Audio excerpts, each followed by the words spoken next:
Hello armies, today I am talking about a real incident that going viral. একজন Korean tourist ইন্ডিয়াতে ঘুরতে আসে, যেভাবে সেই স্ক্যাম হয় সেটাই আজকে শেয়ার করব। দেখতেই পাচ্ছ এখানে যে ট্যুরিস্টটা ঘুরে বেড়াচ্ছিল রাস্তা দিয়ে। তো এই ব্যক্তিটা সাদা দাড়িওয়ালা, দেখতে কিন্তু খুবই এডুকেটেড এবং উনি ইংলিশেও কথা বলতেছিল। তো এসে বলেছে উনি যে তুমি কি ইন্ডিয়ার দিল্লি ঘুরছো? তো বলে যে না। তো বলে যে ইন্ডিয়ার সবচেয়ে বেস্ট পার্ট হচ্ছে দিল্লি।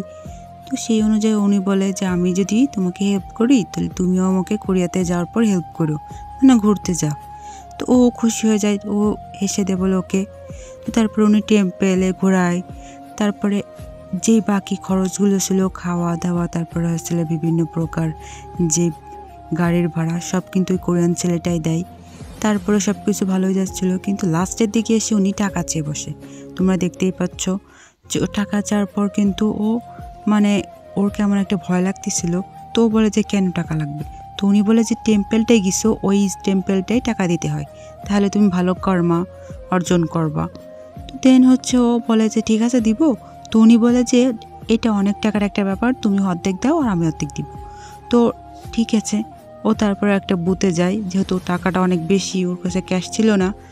তো যখন ও বুঝতে পারে যে এটা অনেক টাকার একটা অ্যামাউন্ট, তো ওর একটা ফ্রেন্ডকে ফোন দেয়, হয়তো কোনো গাইডকে। তো উনি বলে যে এটা কিন্তু অনেক টাকা, এটা একটা স্ক্যাম হতে পারে। তখনও বুঝতে পারে যে এটা স্ক্যাম। তো উনি বলে যে বাকি টাকাটাকে আপনি দিচ্ছেন? তখন উনি বলে যে না, আমি বাকি টাকাটা দিচ্ছি না। তো বলে যে বাকি টাকাটা আপনার তো দেওয়ার কথা ছিল, কিন্তু উনি বলে যে না আমি দিব না, কারণ আমার ওয়াইফ আমাকে মেরে ফেলবে কারণ আমি যদি দিই। তো উনি মজার ছলে বলে। তো ও তখন পুরোপুরি একদম হয়ে যায় যে ওর সাথে স্ক্যাম হচ্ছে। তো এই পর্যায়ে ও কিন্তু টাকাটা দিতে না করে দেয়। তখন উনি বলে জোর জবরদস্তি করে যে তো টাকাটা দিতেই হবে। তো পাশে কিন্তু ও হেল্প চায়, কিন্তু কেউ হেল্প করে না।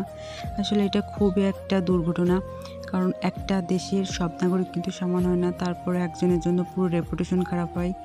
এই ভিডিওটা অনেক ভাইরাল হয়ে গেছে, ইভেন দো কি শুধু কোরিয়া না, এটা সারা ওয়ার্ল্ডে ইন্ডিয়ার রেপুটেশন খারাপ হবে। তারপরে হচ্ছে গিয়ে ইন্ডিয়াতে কিন্তু বিটিএস আসার একটা সম্ভাবনা আছে। তো এই ইনসিডেন্টগুলো যদি এই তো ভাইরাল হয়, অবশ্যই আমাদের আইডলটার কাছে এইসব ভিডিও পৌঁছাবে, তারাও তো সোশ্যাল মিডিয়া ইউজ করে। তো এটা একটা খারাপ ব্যাড ইফেক্ট দিবে। ইভেন দো কি ইন্ডিয়ার সম্পর্কে অনেক ভালো ভালো কথা আছে, কিন্তু এইগুলো যদি চলতে থাকে তাহলে কিন্তু অনেক খারাপ হবে। তো আশা করি এগুলো হবে না। ইন্ডিয়ান আর্মিরা অনেক লাকি হবে যদি বিটিএসরা আসে বা অন্য কোনো আইডলরা আসে। So please stay away from that person. তো thanks for watching everyone. Allah Hafiz.